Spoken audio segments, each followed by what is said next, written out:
A great fighter. With Tyson Fury, do your eyes see a great fighter, a great heavyweight? That's a real good question. It's up to him. See, I know Lomachenko, I think this is fair. Lomachenko is in for the long haul. I mean, he was bred to do this since he was born. Now, Tyson Fury, to a certain extent, a little different, but to a certain bad fits and fights, the gypsy, the great culture, great tradition in his family of fighting, and great care for that, great belief in that, that they're family of fighters. And so but Lomachenko a little different. I mean, when this guy was born, the first thing he saw was boxing gloves. I mean, it was a lot like Tiger Woods' father, who did an unbelievable job, and we forget about that. Tiger Woods' father said, I'm going to make him the best golfer in the world. I'll be damned if he didn't do it. Or come damn close to doing it. Depends on what your choice is, and obviously what your opinion is. But Lomachenko's father did the same thing. And so it's been his destiny. He was preordained to be this and to last through the whole road of it, and go to the long haul. I don't know at this point, Fury, how long he wants to be in there. That's the difference. That's the difference is I don't know if he is locked in for the long haul. I mean, and I think he'd be honest with you about that. He's had some problems that Lomachenko didn't have. And thank God he overcame them. And he's a great story. Anybody who doesn't want to live anymore, you know what? And he comes back to live. He can give a great story to people that get into a desperate place, that are on the edge of the brink of the edge of going to the wrong place, that nobody should ever go to. Nobody should ever be ready to discard the greatest gift in the world, life.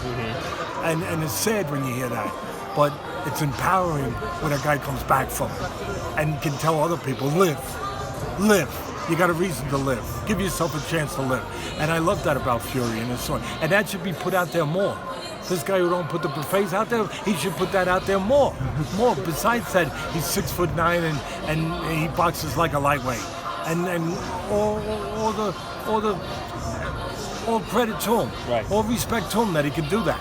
But also that he can do this, that he can make people believe again that they should live. You haven't loved his opponents lately, though.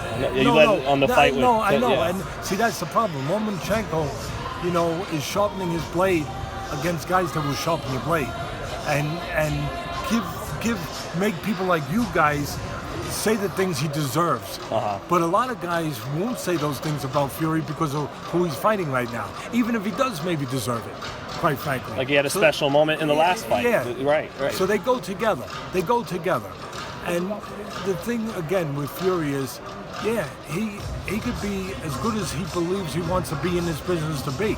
I just don't know what that thought is in his mind. I don't know what that commitment is. I do know what it is with Lomachenko, and so do you guys. Talking about fighters that have overcome adversities, David Benavidez recently overcome adversities. He has a fight in a couple of weeks. What's your thoughts on Darrell and Benavidez? I like Benavidez in that fight. I mean, I know Darrell is more polished, he's more sophisticated, if you want to use that word. He's supposed to be, he's going to be the cuter guy, the guy who's a little slicker. Benavidez is a big, strong monster.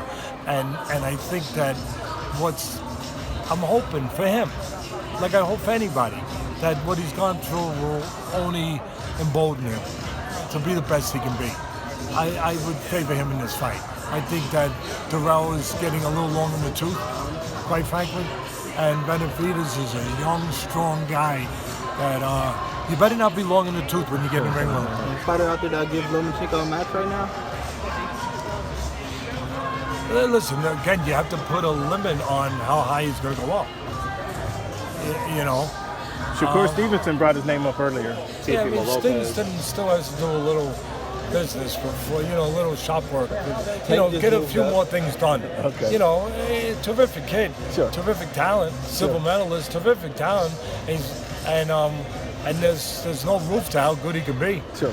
But let him go out there and sharpen his teeth on something. He can punch like heck, but what has he been in there to show you that he can handle what Lomachenko is going to bring?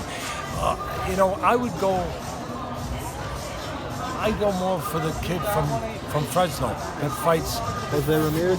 Yeah, that fights for the purpose of helping people with the water in that area, the farmers and all that. I like people that fight with a purpose. I like people that have care about others behind them. I really do. And I know people are going to be shocked to hear me say that, but I'd like to see that one. I'd like to see that one a little more. You know why? Because he showed me something against Hooker. He showed me more than just a seek and destroy guy. Right. And most people thought that's all he was. Right. And I don't blame them for what he showed us. Right. But in that fight, he was more than that. In that fight, he was more than that. He out-jabbed the guy. He out-jabbed the guy that was supposed to jab his head off. Right. He outboxed the guy who was supposed to box circles around him. He did things in that fight that probably got missed by a lot of people, quite frankly. That they didn't see. They just saw the end. Yeah. They just saw, but they didn't see how he got to the end. Okay. He got to it with a jab. He got to it by being smart, picking the right spots, not just being that bull in the China shop. Okay. I liked him. Teddy, just back to Tyson. And he's an Olympian too. Sorry, Teddy, just back to Tyson Fury. Many people thought he won the first fight. Are you concerned in the rematch he may not get a fair crack at the whip with the judges again? Listen, I'd be worried every time I get in the ring in this business. You been around, buddy? 22 years old, so not too long. But all right. I've seen some bad scoring in my life. Catch up. Start watching some film.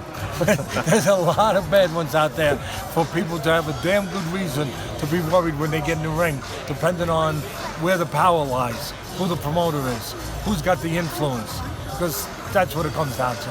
That's what it comes down to. Sometimes too often. How did you score the first fight, Teddy? I didn't score it, but I wasn't appalled by the decision the way some people were. Because I spent 20-something years at ESPN being appalled by decisions every week. Every freaking week. This wasn't one of the worst. That wasn't one of the worst. Those two knockdowns caught him up. Did I think Fury put more rounds in the bank? Yeah. Yeah, I did. But those two knockdowns catch you up a little bit. So did I think at the end of the day, if I scored it, I might have had Fury winning? Yeah, maybe I would have.